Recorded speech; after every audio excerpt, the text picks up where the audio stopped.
Bienvenue à votre journal de la première semaine du mois de la femme. Le chef de l'État Félix Antoine Tshisekedi a reçu en audience quelques autres personnalités politiques d'Europe lors de sa mission en Turquie. Nous en parlerons dans ce journal.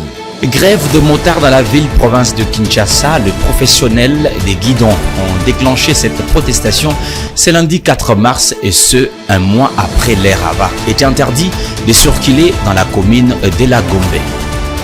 Et enfin, rencontre entre le ministre Kabulo Mwana Kabulo, la Confédération africaine de handball et la Fédération de handball, c'est lundi 4 mars, ceci pour un protocole d'accord pour l'organisation de la 66e édition de la CAN féminine par la RDC. Ce sera tout pour les sommaires. Bienvenue à tous.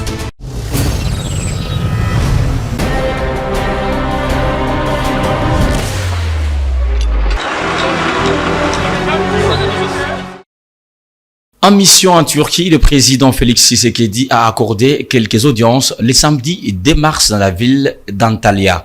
Il a notamment échangé avec le premier ministre hongrois Viktor Orbán sur des sujets d'intérêt commun qui relèvent du renforcement de la coopération économique bilatérale par le biais des échanges commerciaux. Le chef de l'État a aussi reçu une délégation du groupe turc Al-Bayrak, expert en construction, transport public, gestion des déchets et immobilier. D'autres détails dans ces reportages. Suivez.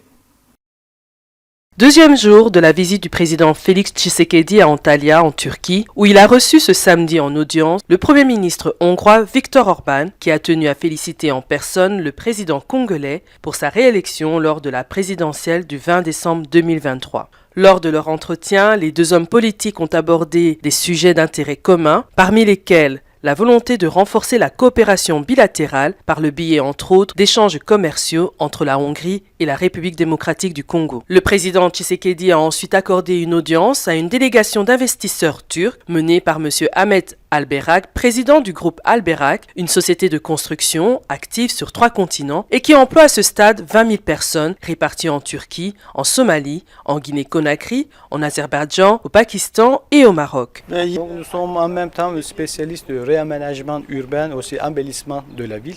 C'est pour cette raison que son Excellence nous a demandé de faire les mêmes choses en Guinée aussi, parce que nous avons une expérience, un savoir-faire pour les gestions de système municipal. Sur la table des conversations, l'assainissement de la ville de Kinshasa, le désengorgement de la route menant à l'aéroport international de Njili, ainsi que l'agriculture. Donc nous avons déjà assumé la responsabilité de l'assainissement public d'une certaine partie de la ville de Kinshasa. Donc nous avons déjà commencé aux études. Les équipements pour l'assainissement public, surtout les véhicules, 70 véhicules, ils sont déjà à Kinshasa, ils sont déjà dans les douanes. Donc nous avons déjà envoyé 2000 conteneurs de ramassage de déchets en Congo. Dans 20 jours, on va commencer d'une manière structurelle l'assainissement public de la ville de Kinshasa. Nous avons aussi un système de bus rapide que nous gérons à Conakry en Pakistan. Les habitants de Kinshasa, ils souffrent de l'embouteillage dans le centre-ville. C'est pour cette raison que depuis le centre-ville jusqu'à l'aéroport, il s'agit d'une ligne de 24 km. Les habitants de Kinshasa, ils vont circuler dans 55 minutes. Nous avons utilisé les bus 100% électriques, donc ils seront tous écologiques. Une rencontre empreinte d'espoir pour le développement de nouvelles infrastructures en RDC. Le président Félix Tshisekedi va poursuivre son séjour de travail en Turquie avec d'autres rencontres ce dimanche, jour de clôture du forum diplomatique d'Antalya, qui réunit d'éminentes personnalités du domaine de la diplomatie. La dynamique de politologues de la RDC, DIPOL, en partenariat avec les CEPAS, ont organisé ce lundi 4 mars à Kinshasa la conférence sur la présentation officielle du politoscope. Selon Christian Moleka, membre de la DIPOL RDC, la présente initiative politoscope vise l'assainissement des débats politiques et fait la lutte contre les discours de haine après les élections du 20 décembre 2023 en République démocratique du Congo. Suivez-les dans cet extrait et choisi par Hilaire Nyoka. Nous sommes réunis aujourd'hui au CEPAS pour présenter un outil qui s'appelle le politoscope, qui est un outil de monitoring du débat politique en RDC. Cet outil est né de l'analyse du contexte électoral que nous venons de traverser nous tous. Nous savons qu'il était dominé par la cyberviolence verbale, la violence verbale, par les tensions ethniques, par les discours de haine et de xénophobie, et que nous avons pensé, comme politologue à la base, qu'il fallait proposer une solution, pas était simplement à ce stade. Donc on a mis en place un outil qui nous permet de monitorer les débats chez nous, de dénoncer les discours de violence et de haine, et en même temps de produire une analyse profonde de ce que font les débats, comment les débats politiques, la qualité du débat pour améliorer ainsi notre démocratie. Parce que là, nous n'avons pas encore un accompagnement de l'État. Nous avons commencé les contacts avec les officiels. Je peux dire que nous avons eu des contacts, par exemple, avec M. Christian Bossembe, qui est coordinateur du CESAC, qui connaît l'initiative, qui devait être avec nous. Malheureusement, il est appelé à d'autres tâches en dehors du pays. Donc, dans les jours à venir, nous irons également vers les officiels au dehors de lui pour avoir ce partenariat public également dont nous avons besoin. Cette démarche s'inscrit dans une volonté de refonder la cohésion après un postulat électoral qui était difficile. Et je crois qu'aujourd'hui, avec la guerre qui nous menace, nous avons besoin d'un Congo plus uni. Et donc, pour renforcer cette cohésion-là, il faut soutenir les initiatives qui favorisent la cohésion, notamment dans les débats publics. Après son élection et validation du mandat des députés national, Nathan Ilunga a passé le week-end dernier les bâtons des commandes à son vice, Jean-Claude Lumbamba Mutombo, comme gouverneur intérimaire en attendant l'arrivée du nouveau locataire du gouvernorat qui sera issu des élections prévues le 7 avril prochain. S'exprimant devant la presse des Cabinda à l'issue de la cérémonie, Nathan Ilunga Numbi a fait savoir qu'au cours de son mandat, il a pu réaliser quelques projets locaux malgré les défis financiers auxquels la province de Lomami est confrontée à l'absence des rétrocessions du pouvoir central. En tant que chrétien pratiquant, il a demandé pardon à ceux qu'il pourrait avoir offensés et a exprimé sa gratitude envers ses collègues pour leur soutien.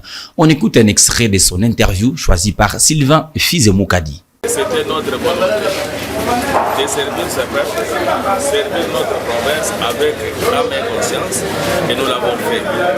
Donc, nous ne pouvons pas regretter. Nous disons seulement merci à ceux qui avaient jeté leur dévolé sur nous, en commençant par les députés provinciaux, la population qui nous a accompagnés, tous les jeunes, et ainsi que toute mon équipe gouvernementale. Je ne peux pas regretter. La province a bien imaginé de m'envoyer parce que connaissant déjà tout ce qui a été comme difficulté, qui ont jonché en tout cas l'existence de notre province, qui est une province de démembrement. Le pouvoir central n'a pas su accompagner les provinces démembrées. Nous allons militer pour que, en tout cas, qu'il y ait une situation, un traitement particulier pour toutes les provinces issues du démembrement. Et c'est mon choix d'aller voir de plus près la situation, comment elle se traite au niveau du pouvoir central et essayer de faire créer un équilibre entre les anciennes provinces et les nouvelles provinces. C'est comme mon ton l'a dit déjà, vous avez compris, maintenant Nathan parle avec un ton de député et non pas un ton de gouverneur. Donc, en tout cas, ils ne se sont pas trompés.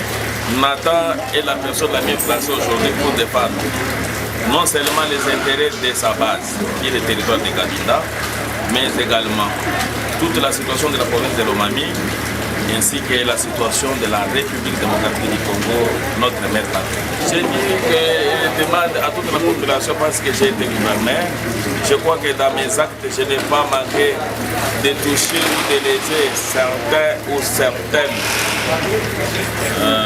d'entre nous. Et à ceux-là qui se sont sentis lésés, je demande pardon et je les pardonne aussi pour les mots qu'ils m'ont causés pendant l'exercice de mon mandat comme gouverneur. En bref, le procureur général, après la Cour de cassation, vient d'instruire le procureur de la République près le tribunal de grande instance de Kinshasa-Gombe d'interpeller toute personne auteur de faux bruits après les conclusions des rapports d'experts sur le décès de Chérubin Okende rendus publics le week-end dernier à Kinshasa, la capitale. Face à ces allégations fortuites, poursuit le procureur général Firmin Vondé dans sa lettre, je vous demande d'interpeller toute personne qui en serait auteur au fin d'éclairer la lanterne de la justice, rappelant que les affirmations gratuites constitutives de faux bruits sont réprimées par la loi congolaise. Il dit attendre du procureur de la République près les TGI Kinshasa-Gombe la promptitude dans l'exécution de ses devoirs et un rapport ponctuel. Enseignement à présent, le professeur émérite Jean Kambaï Boachi, recteur de l'INISIC ex-IFASIC, a présidé ce lundi 4 mars la cérémonie de la présentation officielle du nouveau secrétariat général académique à la communauté estudiantine de cet alma mater. Cette manifestation s'est tenue à l'espace professeur Malembe. Les détails avec Sarah Bampa. Nommé secrétaire général académique de l'Université des sciences de l'information et de la communication, INISIC depuis le 27 janvier par le ministre de l'Enseignement supérieur et universitaire, Moïndo Nzangi. Le professeur Jean-Marie Vianney Longonia est détenteur d'un diplôme d'État. Il fait aussi partie de la grande communauté universitaire par sa défense de thèse de doctorat en philosophie et lettres avec expertise en communication politique en 2001. Le professeur Longonia est gradué en sciences de l'information et de la communication en journalisme à l'ISTI, IFASIC, aujourd'hui INISIC. Dans son allocution, le recteur de l'UNISIC a félicité le nouveau secrétaire général académique en soutenant qu'il est nommé à ces postes pour l'épanouissement intellectuel et académique des étudiants. Prenant la parole, le professeur Longonia, nouveau secrétaire général académique, a promis de mettre en œuvre une nouvelle technologie parce que l'heure des innovations technologiques est arrivée sous la mutation de l'IFASIC à l'UNISIC dans le domaine d'audiovisuel par exemple, l'implantation d'un centre de compétences comme dans les universités des autres pays, car le nouveau statut de ces alma mater impose des changements, entre autres les changements de l'organigramme, mais aussi les changements de mentalité. Le professeur Longonia a appelé les étudiants à savoir mettre la pratique à la théorie. À l'en croire, c'est de cette façon qu'on reconnaît un vrai étudiant.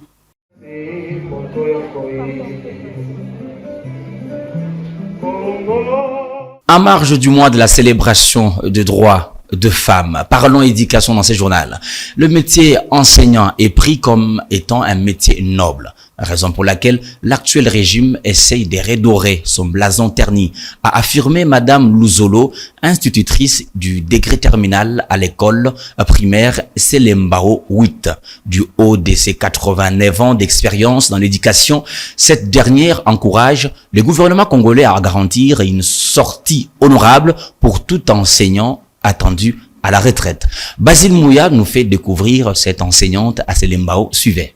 Voilà c'est à quoi Madame Luzolo se livre depuis 1975. Elle a débuté comme institutrice au décret élémentaire, puis aujourd'hui, elle encadre les écoliers du décret terminal. Avec un richissime parcours professionnel, elle nous retrace ses années de gloire. J'ai commencé à enseigner depuis 1975. Pour moi, si je travaille plus que moi.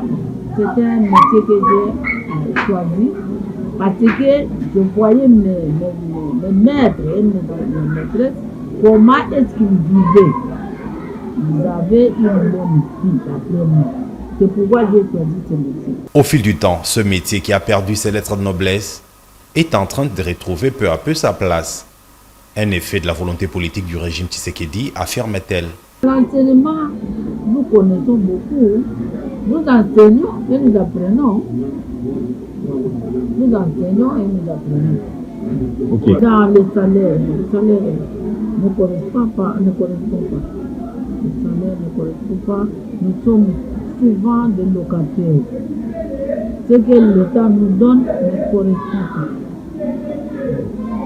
S'approchant de la retraite, Madame Luzolo redoute de quitter le métier sans une récompense méritée pour de bons et loyaux services rendus à la nation. Je peux les encourager à partir des changements de dirigeants de notre pays. S'il y a de bons dirigeants qui reconnaîtront l'enseignement, je suis en train d'encourager. Parce que je vois le début avec ce président ici, ça ira. Toutefois, elle encourage les filles à s'engager sur cette voie afin de mieux assurer la relève dans l'encadrement de l'élite congolaise de demain. Je leur encourage de venir enseigner, puisque après nous, ce sont eux qui vont remplacer. Ils doivent remplacer pour développer notre pays. L'école primaire Selembao 8 est située sur l'avenue Luilou au quartier Inga, dans la commune de Selembao. C'est un établissement à vocation publique. En santé, le monde entier célèbre ce 4 mars la journée mondiale de lutte contre l'exploitation sexuelle, créée en 2009 par le groupe international de parole de femmes, entendu par la GIPF en sigle. Cette célébration en est aujourd'hui à sa 16e année. Docteur Désiré Bombilé, sexologue, explique ces concepts et montre psychologiquement parlant les impacts négatifs de ces phénomènes chez les victimes. Il a été joint au téléphone par Dorcas Makangu. L'activité sexuelle a été toujours quelque chose de consentement mutuel.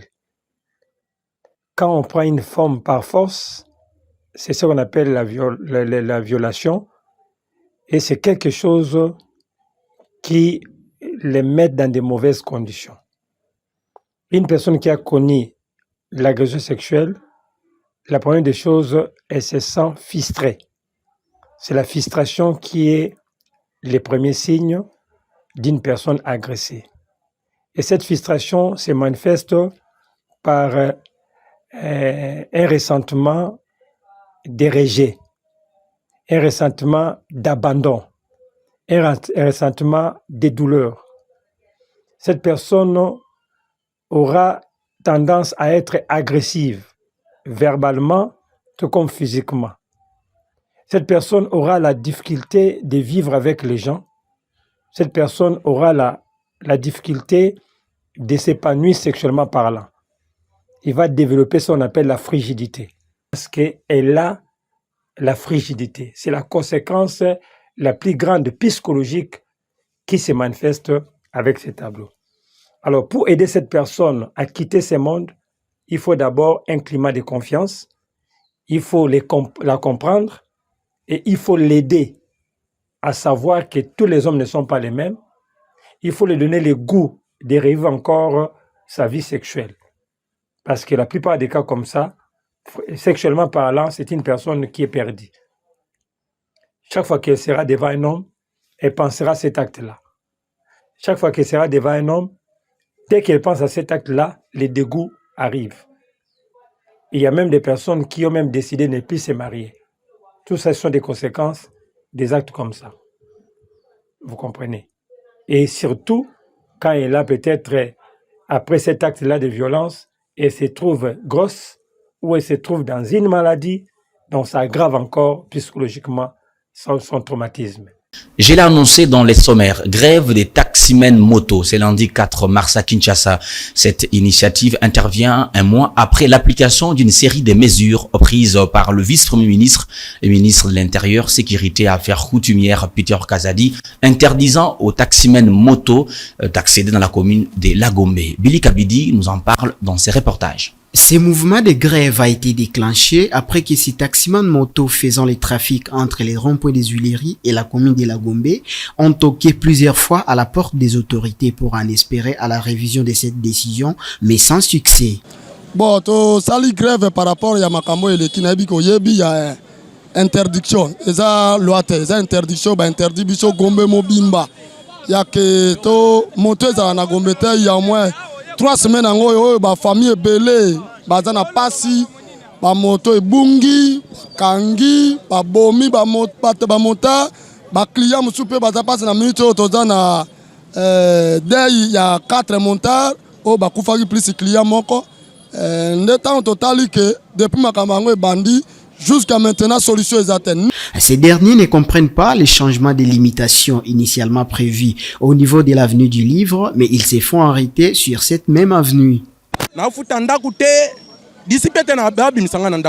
Parce que bamoto na nganyo somi balé eza okangam. Na sali tout na bimisango bazo boya. Nazo yoka te bon bakangela ngo sur base de quoi parce que mars o balo ba esalema eza même pas biso bato salango. La décision telle qu'est rendue publique semble avoir des leçons à la cible, mais il se pose la question de savoir jusqu'à quand cela prendra fin, car les conditions socio-économiques de la ville n'aident pas les autres à survenir à leurs besoins. Les Lopenzer, tozo mona mexir o bazue pas général na Peter Kazadi ba motar bazo recruter mingi. Bazo recruter ndenini. Bisonde toza boye bayebi ke toza ba motar a IDPS. Mais toza ba motar a IDPS te to linginde mwana mboka fachi beton. Il s'est de signaler qu'une délégation des motocyclistes du district de la Lukunga, dont John Poloto fait partie, est en pleine démarche en vue du dialogue avec le vice-premier ministre et ministre de l'Intérieur Peter Kazadi en vue de revoir cette décision. Changeons de chapitre pour parler environnement. L'insalubrité est un des fléaux qui pollue l'atmosphère dans la ville-province de Kinshasa. Prenons le cas de l'avenue Colonel Tchachi en plein centre-ville, qui est devenu un lieu où les immondices ont élu domicile sous l'œil regardant de l'autorité urbaine. Ornella Bossona nous en parle dans ses commentaires. Située dans la commune de la Gombe, l'avenue Colonel Tchachi se transforme petit à petit à une décharge publique. Devenue lieu de négoce pour certains Quinois et dortoir pour d'autres, ces derniers y déversent des déchets domestiques qui sont en général des bouteilles en plastique, de couches à usage unique, carton, sous le regard impuissant des agents de l'ordre qui s'y trouvent à quelques mètres. Plusieurs Quinois interrogés hors caméra ne jurent que sur l'implication de l'autorité urbaine afin d'assurer et maintenir l'assainissement de la ville de Kinshasa. D'où la nécessité de sensibiliser la population sur l'importance de la protection du bien commun mise à la disposition par le gouvernement. L'autorité urbaine est appelée à mettre en place une brigade pour l'entretien et protection de places publiques. La route Kimbanseke se trouve dans un état de délabrement très avancé. Cette voie d'intérêt capital pour la population habitant les communes d'Ndjili et Kimbanseke se voit abandonnée à son triste sort. Les habitants de ces coins de la ville demandent aux autorités de mettre le moyen pour des travaux de réhabilitation d'urgence. Suivez ce reportage de John Eli Mboui. Nous sommes sur la route Kimbanseke, reliant la commune qui porte le même nom à la commune d'Ndjili. Ici, les travaux de réhabilitation ont été lancés dernièrement par l'Office de voirie et drainage OVD et ses partenaires. Quelques mois après, nous constatons que ces travaux ont été arrêtés et rien ne marche sur cette route. Dans l'espace de 3 mois, un tronçon de près de 300 mètres seulement a été asphalté. Les parties restantes se trouvent dans leur ancien état piteux. Au niveau de Dokolo par exemple, la circulation n'est pas fluide. Les dos d'âne, la boue et l'eau stagnante empêchent une bonne circulation. Un habitant de ce coin s'indigne de la situation. Donc on comprenait déjà que ça va gêner parce que ceux comme moi élection va ça pour provoquer des travaux pour inachevé banda et une fois que l'élection est à cause que tout voté pour que l'élection aussi donc banda qui peut pas bâtiment conseiller bien bâtiment et puis mais depuis bakata na bango liboso biso ke liboso boye on appelle ndenge moko donc liboso be banda bakati do apesi batika moi parti moi mokie beto bakati na bakata. Un autre demande aux autorités de poursuivre les travaux déjà amorcés. ndenge biso tozomona nzela kimbatekisi note eza vraiment bien teza kobeba bakonzi bazwaki nini po basala musala oyo badango bazoya boye biso basalika ndambo boye batiki na bango basali ndambo boye batiki na bango liboso biso tukoto vraiment nzela vraiment eza kobeba makasi soki tozwi tokoma ti cimetière nzela eza bien te banda liboso wana ti liboso ya commune nzela eza bien kotala ti cimetière kuna donc nzela vraiment eza bien te tozoyeba te siko bakonzi siko bazoloba ni mpona biso na Kimbatseka toza vraiment bien te na Kimbatseka mpona nzela. Rappelons que cette route de dessert agricole a un intérêt primordial pour la population de ces deux communes. Et aussi, la population des Débonhommes dans la commune de Matete doit se frotter les mains car l'ONG Bureau d'études des constructions et des génies civils a commencé à curer les caniveaux sur l'avenue Lumière. Un travail salué par la population dont le but est de protéger la chaussée et empêcher que l'eau des ruissellements inonde le parcelle des paisibles citoyens. Suivez ce reportage de John Eli Mboui. Nous sommes sur l'avenue Lumière qui tend Macrevette jusqu'à la 16e rue de Débonhommes dans la commune de Matete. Sur cette route, une ONGD dénommée Bureau d'études de construction et de génie civil, BCGEC en sigle, s'adonne au curage des caniveaux bouchés dans cette partie de la ville. Elle utilise les motos 3 pneus pour évacuer les déchets.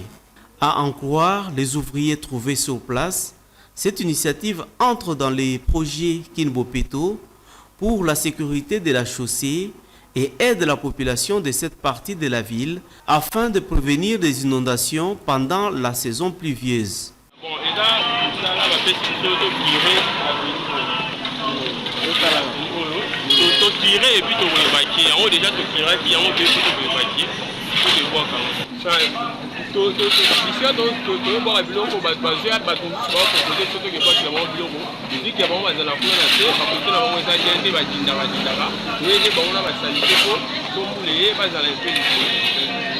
Normalement, il faut que ça pendant un mois. Pour ça, il faut que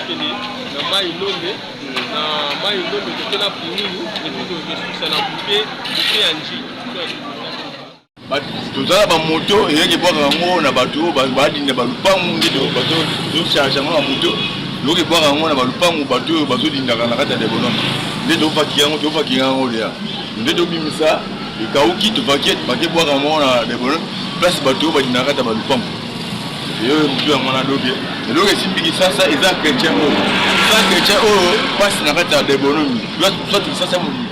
Notez que Debonome est une partie de la ville de Kinshasa qui connaît souvent des cas d'inondation pendant la période pluvieuse à cause du mauvais encadrement des caniveaux.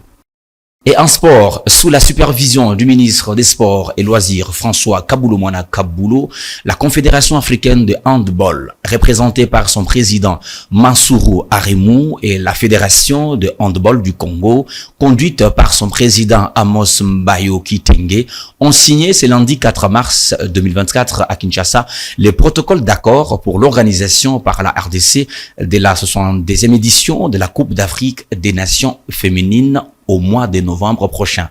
Suivez. Nous avons tenu à présenter au Premier ministre, chef du gouvernement, la délégation de la Confédération africaine de handball, qui est venue à Kinshasa pour la signature du protocole d'accord concernant l'organisation en novembre prochain de la 26e Coupe d'Afrique des Nations, qu'on appelle CAN, en handball dames. Ça sera ici à Kinshasa, dans les nouvelles installations au stade de Marty. Vous savez, depuis que nous avons organisé les Jeux de la francophonie, l'engouement est total. Tout le monde veut venir ici, tout ça. Et à l'unanimité, à l'Assemblée générale de la Confédération, toute l'Afrique a dit, cette fois-ci, c'est Kinshasa en RDC. Et c'est comme ça que la délégation est venue. Avant de venir ici à la primature, elle a visité les installations au stade de Marty, très impressionné. Et le président est vraiment très fier d'avoir des installations dignes d'une compétition internationale. Nous devons nous mettre au travail dès aujourd'hui. Ça sera un test pour nous aussi, parce que depuis qu'on a organisé les Jeux de la francophonie, on n'avait pas encore organisé une grande compétition. Ça sera le premier test pour la République démocratique du Congo. Nous allons abriter cette compétition qui va rassembler 15 pays qui vont arriver ici. Ça sera l'occasion de ressortir notre pays. Et vous savez, la nouvelle philosophie du président de la République, chef de l'État, Félix Antoine Tshisekedi Tshilombo, aucun sport ne peut pas être négligé et nous devons nous donner à fond. C'est dans ce contexte de cette nouvelle philosophie, dans cette nouvelle vision, que nous allons abriter cette compétition. Et le Premier ministre Samalou Kondé, qui lui-même a passé des heures et des heures pour sortir de terre, n'est-ce pas, ces nouvelles installations, est visiblement satisfait. Il a apporté son concours à la Confédération et à notre fédération, et il a dit, pour ce genre de compétition, il faut commencer tout de suite à travailler pour que la RDC présente un visage rassurant, un visage positif au mois de novembre prochain. C'est la fin de votre journal. Merci à l'équipe technique et l'équipe rédaction de C24+. L'actualité demeure en temps réel sur nos antennes.